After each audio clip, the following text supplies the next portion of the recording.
ఓం నమో వెంకటేశాయ. జ్యోతిషరత్నాకరం ఛానల్కి స్వాగతం.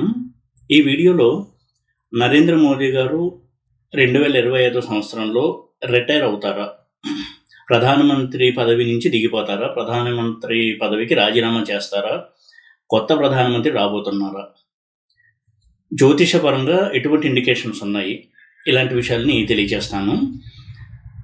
అయితే ఇందులో గోచారంలో కూడా పలు కోణాల నుంచి పరిశీలన చేసి ఆయనకి నడుస్తున్నటువంటి దశాభుక్తి, మోదీ గారి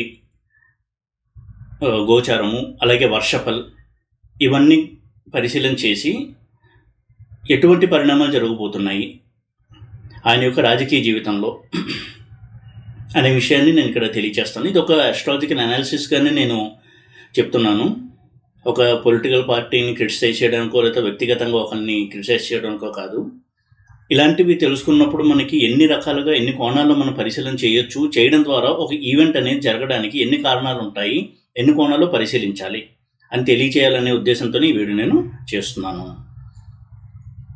మోదీ గారి జన్మజాతకంలో నడుస్తున్న దశాభుక్తి, అలాగే జైమిని మండూక దశ, అంతర్దశ, వర్షఫల్, అదేవిధంగా ఆయన గోచారము, ఇలాంటివన్నీ చూసినప్పుడు ఆయనకి రాజకీయంగా చాలా కష్టమైనటువంటి పీరియడ్ నడుస్తుంది. ఈ విషయం నేను ఇంతకుముందు కూడా ఒక వీడియోలో చెప్పడం జరిగింది.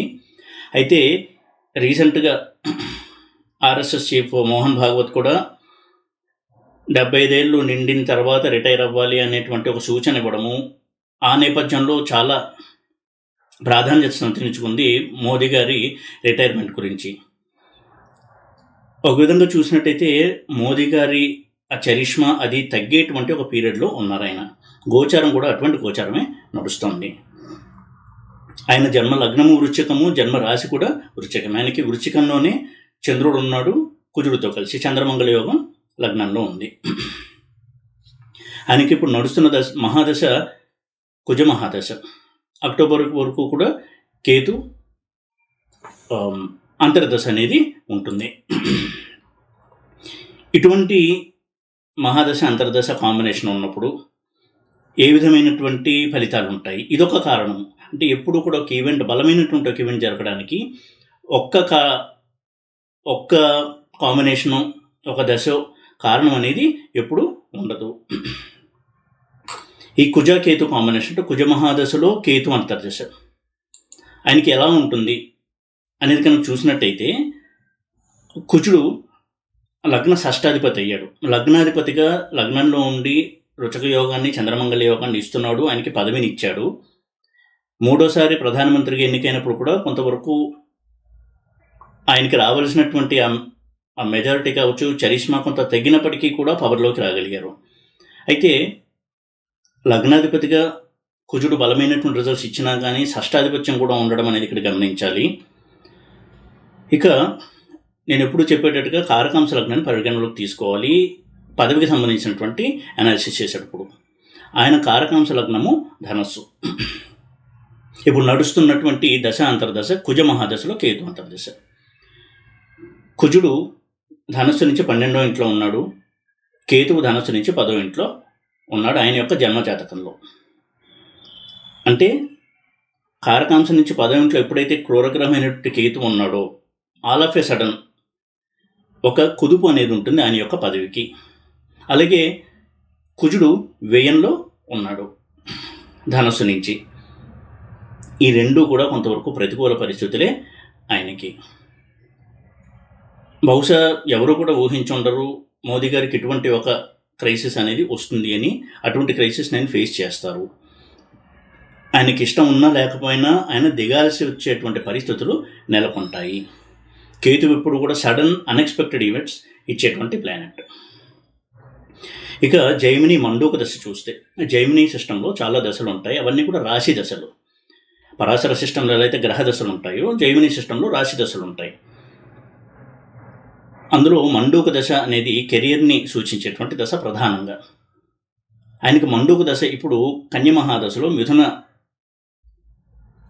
అంతర్దశ నడుస్తుంది. ఇంకో 2 నెలల వరకు ఉంటుంది. సెప్టెంబర్ ఆయన పుట్టినరోజు వరకు కూడా ఉంటుంది. కన్య చూసినట్టయితే కన్యలోనే కేతు ఉన్నాడు ఆయన జన్మజాతకంలో. కన్య కారకాంశ నుంచి 10th హౌస్ అయింది. ఆ దశ నడుస్తోంది మహాదశ. అందులో మిథున అంతర్దశ. మిథునానికి 4వ ఇల్లు కన్య, అందులో కేతు ఉండడము. ఇవన్నీ కూడా కొంతవరకు అనిశ్చితి. ఆయన మంత్రివర్గంలోనే, ఆయన పార్టీలోనే ఆయనకి కొంత వ్యతిరేకత. ఎప్పుడైతే 4th హౌస్ ఇంపాక్ట్ అవుతుందో తన ఫ్యామిలీ మెంబర్స్, అంటే ఆయన పార్టీ మెంబర్స్ కావచ్చు, రాజకీయంగా ఆయనతో కలిసి పనిచేస్తున్న వాళ్ళ నుంచి కొంత వ్యతిరేకత అనేది ఆయనకి వస్తుంది. అలాగే గోచారంలో కూడా చూసినట్టయితే ఇప్పుడు గోచారంలో గురువు అతిచారంతో మిథునంలో ఉన్నాడు. అది ఆయన జన్మ లగ్నానికి, జన్మ రాశికి కూడా 8th హౌస్. ఇటువంటి గురువు 8th హౌస్లో సంచారం చేయడం కూడా కొంతవరకు ప్రాబ్లం. దేనికి? కెరియర్కి. ఎందుకు అంటే ఆయన లగ్నము రాశి 2 వృశ్చికం. ఇక డబుల్ ఇంపాక్ట్ అనేది ఉంటుంది. నేను ఎప్పుడు చెప్పినట్టుగా గోచారాన్ని ఎప్పుడు లగ్నం నుంచి చూడాలి, రాశి నుంచి చూడాలి. ఆయన విషయంలో 2 ఒకటే కాబట్టి గురువు ఆయనకి 5th లార్డ్ అవుతాడు లగ్నం నుంచి. 5th హౌస్ అనేది పవర్ హౌస్. పాలిటిక్స్లో షైన్ అవ్వడానికి, మంత్రి పదవికి, వీటికి 5th హౌస్ మనం స్టడీ చేయాలి. 5th house, 11th house. ఇటువంటి 5th లార్డ్ అయినటువంటి గురువు అష్టమంలో అతిచారంలో ఉన్నాడు ప్రస్తుతము. ఇది కూడా మంచిది కాదు ఆయన యొక్క పదవిలో స్టెబిలిటీకి. అలాగే వర్షఫలాన్ని కూడా మనం స్టడీ చేయాలి. ఈ వర్షఫల కాన్సెప్ట్ అనేది సౌత్ ఇండియాలో చాలా తక్కువ మంది ప్రాక్టీస్ చేస్తూ ఉంటుంటారు. అట్లీస్ట్ మన టీవీలో, సోషల్ మీడియాలో, అలాగే యూట్యూబ్లో చెప్పేవాళ్ళు ఎవరు కూడా ఆ పదాన్ని పెద్దగా వాడరు. దాని గురించి ఎవరికి అంత అవగాహన కూడా కల్పించరు. ఎవరన్నా తెలిసిన వాళ్ళు ఉంటే ఉండుండొచ్చు. ఎందుకంటే ఫర్ ఎగ్జాంపుల్ ఉగాది రోజు మనం చెప్పుకునేవి యాక్చువల్గా వర్షఫలాలు. ఒక దేశంలో పరిస్థితులు ఎలా ఉంటాయి, కరువు వస్తుందా, తర్వాత ఏమన్నా ఆర్థికంగా ఇబ్బందులు ఉంటాయా, పంటలు ఎలా ఉంటాయి, ఇవన్నీ చెప్పడానికి ఉపయోగించాలి ఉగాది పంచాంగాన్ని. అది మనం కన్వీనియంట్గా మన కన్వీనియన్స్ కోసము, అట్రాక్షన్ కోసము రాశి ఫలాలకి బాగా దాన్ని పరిమితం చేయడమే కాదు, బాగా దాన్ని ప్రచారం చేస్తున్నాం. ఏదేమైనా కానీ ఈ వర్షఫల్ కాన్సెప్ట్ ఏమిటి ఇక్కడ అంటే ఇది రవి యొక్క డిగ్రీని బేస్ చేసుకుని చెప్పేటువంటి సిద్ధాంతము. ఒక సంవత్సరానికి ఆ జాతకుడి యొక్క లేదా ఆ దేశం యొక్క, ఆ రాష్ట్రం యొక్క పరిస్థితులు చెప్పడాన్ని వర్షఫలం అంటాం. మనం గోచారం ఎలా చెప్పుకుంటాము, ఇప్పుడు ఉగాది రాశి ఫలాలు ప్రతి సంవత్సరం చెప్పుకుంటాం. అలాగే వర్షఫలం అనేది ఒక సంవత్సరం వరకు చెప్పేటువంటి ఫలితాలు. అది ఎలా చెప్తారు, దాని కాన్సెప్ట్ ఏంటి అనేది క్లుప్తంగా చెప్తాను. ఇది రవి యొక్క ప్లేస్మెంట్ని ఆధారం చేసుకుని చెప్పేటువంటిది. ఒక జాతకుడు జన్మించినప్పుడు రవి ఏ రాశిలో ఎన్ని డిగ్రీల్లో ఉన్నాడో నోట్ చేసుకుని ఒక సంవత్సరం తర్వాత, అంటే ఒక పుట్టినరోజు వచ్చిన తర్వాత రవి అదే డిగ్రీకి ఏ రోజు వస్తాడో, ఏ టైంలో వస్తాడో ఆ టైంలో లగ్నం వేయాలి, చార్ట్ వేయాలి. అప్పుడు ఆ సంవత్సరానికి అది లగ్నం అవుతుంది, వార్షిక లగ్నము. అక్కడి నుంచి ప్లానెట్స్ ఎక్కడ ఉన్నాయనే దాన్ని బట్టి మనం ప్రెడిక్షన్స్ చేయాలి. తదిక సిస్టంలో దీనికి చాలా మంచి రూల్స్ కూడా ఉన్నాయి. అయితే ప్రతిసారి కూడా నెక్స్ట్ ఇయర్, ఆ తర్వాత సంవత్సరము రవి అదే డిగ్రీకి వచ్చిన రోజు అదే రోజున రాడు. ఒకవేళ అదే డిగ్రీకి వచ్చినప్పుడు లగ్నము, జన్మలగ్నము ఉన్న టైంకే రవి అక్కడికి రాడు. జన్మలగ్నం వేరేది ఉండొచ్చు. ఉదాహరణకి ఆయన వృశ్చిక లగ్నంలో జన్మించారు నరేంద్ర మోడీ. రవి కన్యలో ఉన్నాడు కొన్ని డిగ్రీలో.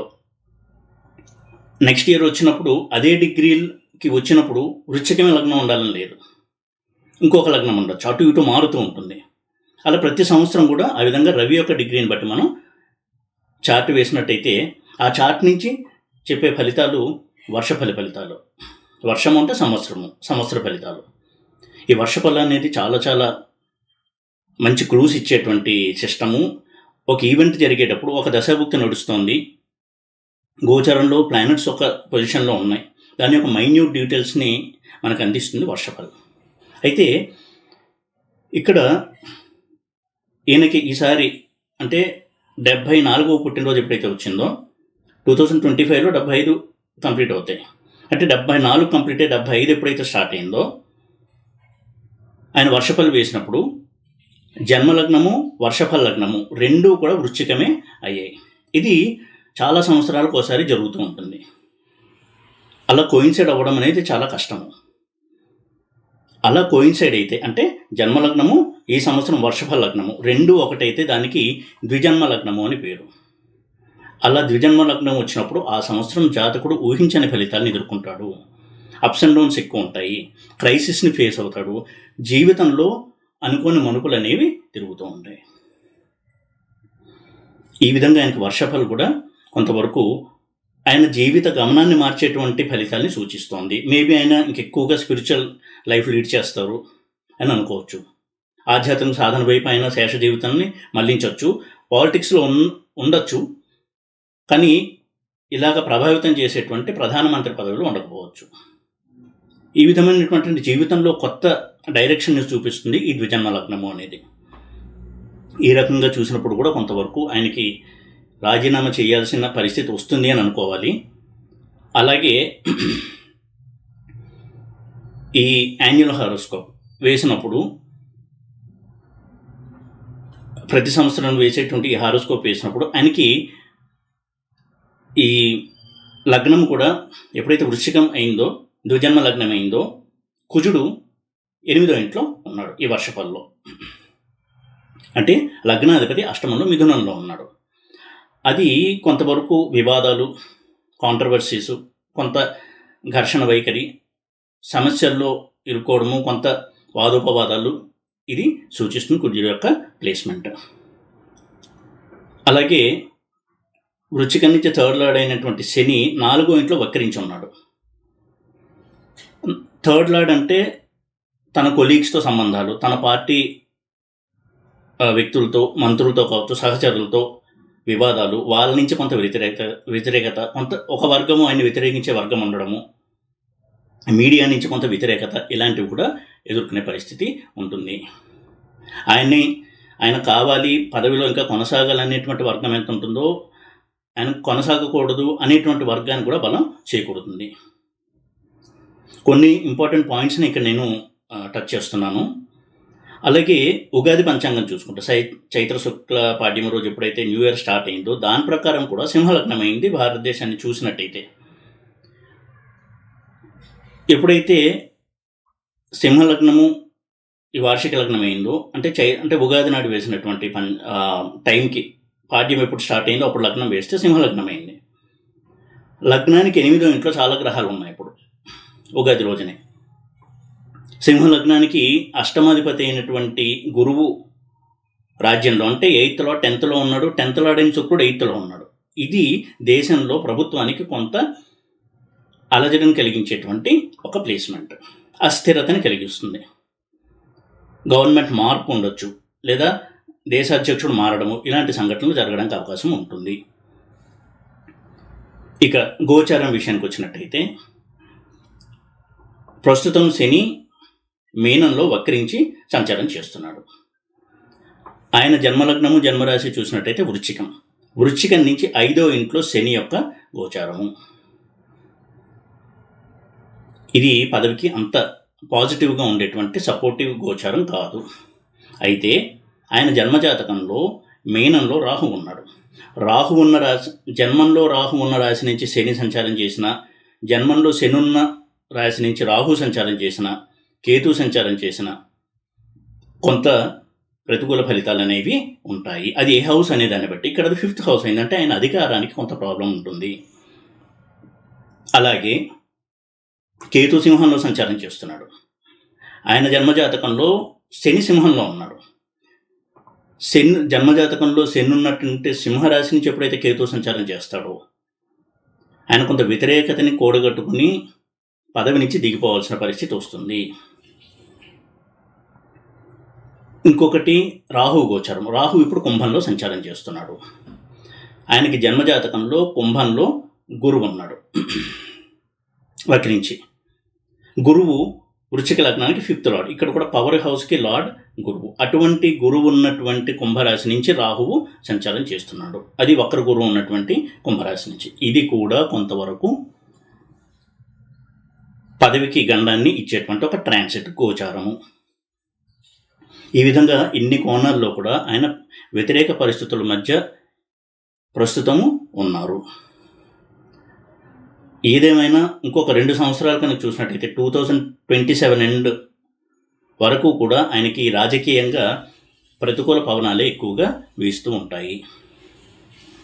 ఇలాంటి గండాలు అనేవి వస్తాయి. ఇది చాలా పెద్ద సమస్యగా ఉంటుంది ప్రస్తుతం ఆయనకి.